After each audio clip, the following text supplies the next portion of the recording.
Dear listener, we now come to the fifth story in the adventures of Sherlock Holmes, The Five Orange Pips. This is one of the most haunting and atmospheric tales Sir Arthur Conan Doyle ever penned. It is a story of vengeance that spans oceans and decades, of a secret society whose reach is as invisible as it is deadly, and of five small orange seeds that carry the sentence of death. Narrated by Dr. John H. Watson, the adventure begins on a wild, tempestuous night when the wind howls like a living creature and the rain lashes the windows of 221B, Baker Street. It unfolds into a chilling mystery involving cryptic envelopes, the terrifying letters KKK, and a family curse that claims father, uncle, and son one by one. Sherlock Holmes faces an enemy unlike any other, not a single criminal mastermind, but the shadowy, relentless power of the Ku Klux Klan. From the moment a drenched and terrified young man stumbles into the sitting room to the final poetic justice delivered by the stormy Atlantic, every dried orange pip, every gust of wind, every muddy footprint, every shipping record, and every brilliant inference will be laid before you in rich, vivid, and extended detail. Nothing of importance shall be missed. Settle in as the storm rages and the seeds of vengeance take root. The game is afoot, and this time, the danger travels with the wind. Opening scene. The stormy night in Baker Street. It was the evening of the 25th of September in the year 1887. A wild equinoctial gale was raging outside. All day the wind had howled, and the rain had beaten against the windows with such force that even in the heart of London it felt as though we were at sea. The streets were almost deserted, and the few cabs that passed rattled by with their lamps swinging wildly. I, Dr. John H. Watson, sat comfortably by the fire in the well-remembered sitting room at 221B, Baker Street, turning the pages of a yellow-backed novel. Sherlock Holmes was seated at the chemical table, absorbed in one of his delicate experiments involving a strong-smelling vapor that rose in spirals. The fire crackled cheerfully, and the room felt like a warm sanctuary against the fury of the elements. Suddenly, the bell rang sharply downstairs. A few moments later, we heard hurried footsteps on the stairs, and Mrs. Hudson ushered in a visitor. The young man who entered was drenched to the skin. Water streamed from his coat and hat, forming little pools on the floor. He was about 22 years old, with a refined, sensitive face that was now deathly pale with fear. His eyes were wide and haunted. He clutched a small packet wrapped in oilskin as though it were his only protection. Holmes rose at once, his keen gray eyes taking in every detail. "Pray draw your chair up to the fire," he said kindly but firmly. "You are shivering, not merely from the cold and the wet, but from some strong emotion. Tell us your story from the beginning, and we shall see what can be done to help you." The young man introduced himself in a trembling voice as Mr. John Openshaw of Horsham in Sussex. He spoke rapidly, his words tumbling over one another in his agitation. John Openshaw's chilling family history. John Openshaw began his extraordinary tale. His family carried a dark and terrible secret that had its roots in the American South. His uncle, Elias Openshaw, had gone to America as a young man and settled in Florida, where he became a successful planter. In the years following the Civil War, Elias had been deeply involved in the turbulent politics of the Reconstruction period. In 1869 or 1870, he returned suddenly and unexpectedly to England, a changed man, bitter, reclusive, and clearly terrified of something. He purchased a small estate called the Myrtles, near Horsham, and lived there in almost complete isolation. He drank heavily, avoided all neighbors, and kept his shutters closed even during the day. He trusted no one except his brother Joseph, John's father, and, later, his young nephew John. One morning in March 1883, the post brought a letter for Elias. It was postmarked from Pondicherry in India.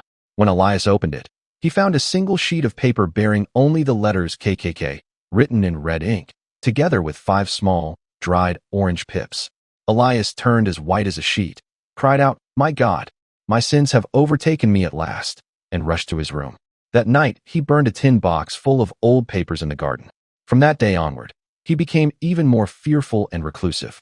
Exactly 2 months later, on a stormy night, Elias Openshaw was found dead in a shallow pool at the end of his garden. His head had been smashed in with a heavy stone. The coroner returned a verdict of suicide, but John Openshaw had always harbored deep suspicions that his uncle had been murdered. 2 years passed. In 1885, John's father, Joseph Openshaw, inherited the estate. One morning, he too received an identical letter, this time postmarked from Dundee in Scotland, containing 5 orange pips and the same KKK, with the instruction, "Put the papers on the sundial." Joseph was terrified. He searched frantically through his brother's remaining papers, but found nothing conclusive. 3 days later, he was found dead at the bottom of a deep chalk pit on his property, his neck broken. Again, the death was officially declared an accident. Now, only a few days ago, John Openshaw himself had received a similar envelope, this time posted in London. Inside were 5 dried orange pips and the same terrible message: put the papers on the sundial. Convinced that the same unseen enemy that had destroyed his uncle and father was now coming for him, he had hurried to London to seek Sherlock Holmes's help. He had brought the ominous envelope and some of his uncle's old papers with him. Holmes's intense interest and first deductions. Holmes listened with rapt attention, his eyes half closed, fingertips pressed together in his characteristic pose. When John finished, Holmes asked a series of sharp, precise questions about the exact dates, the postmarks, the appearance of the envelopes, and the contents of the old papers. He examined the dried orange pips and the envelope under his magnifying glass. The letters KKK stand for the Ku Klux Klan, Holmes declared quietly. It was a terrible secret society that arose in the southern states of America after the Civil War. It was a band of desperate men who used terror, murder, and intimidation to achieve their political ends. They sent warnings in the form of orange pips to those they had marked for death. The number of pips indicated how many days the victim had left. Holmes deduced that Elias Openshaw had once been a member of the Klan and had fled to England carrying incriminating documents that could expose or destroy the organization. The society had tracked him down across the ocean and was now systematically eliminating every male member of the Openshaw family to recover or destroy those papers. The instruction to place papers on the sundial was their final, ritualistic warning. Holmes's advice and the tragic outcome. Holmes advised John Openshaw to return to Horsham at once. He must place all the remaining papers on the sundial in the garden, along with a note stating that all other documents had been burned. He must also be extremely vigilant, as the danger was now very close. John left Baker Street with a glimmer of hope, but the very next morning brought devastating news. A telegram arrived from Horsham. John Openshaw had been found dead in the Thames near Waterloo Bridge during the height of the storm. He had apparently slipped and fallen into the river, but Holmes was convinced it was cold-blooded murder. Holmes was visibly angry with himself. "I should have seen the danger more clearly," he said bitterly. "I have been too slow." Holmes's brilliant investigation and final justice with fierce energy, Holmes threw himself into the case. He studied shipping records, newspaper reports, and Lloyd's lists. He discovered that a sailing ship named the Lone Star had been in Pondicherry when the first letter was posted, in Dundee when the second arrived, and had docked in London just before John Openshaw received his warning. The name Lone Star itself was a clue. It referred to the Lone Star State of Texas, a known stronghold of the Ku Klux Klan. Holmes sent a telegram to the Liverpool police describing the ship and its crew. He also prepared one final envelope containing 5 orange pips. Inside was a note addressed to the captain of the Lone Star, warning that justice had finally caught up with them and that the papers they sought had been destroyed. The Lone Star sailed from London but was never seen again. Weeks later, wreckage bearing the letters LS was sighted floating in the Atlantic. The ship had been lost with all hands in a great storm. Holmes believed that the orange pips had done their work. The remaining members of the Klan had met their end at the hands of the very elements they had used to cover their crimes. In a quiet voice, Holmes reflected, "The ways of Providence are strange. The seeds of evil they sowed have been returned to them in kind."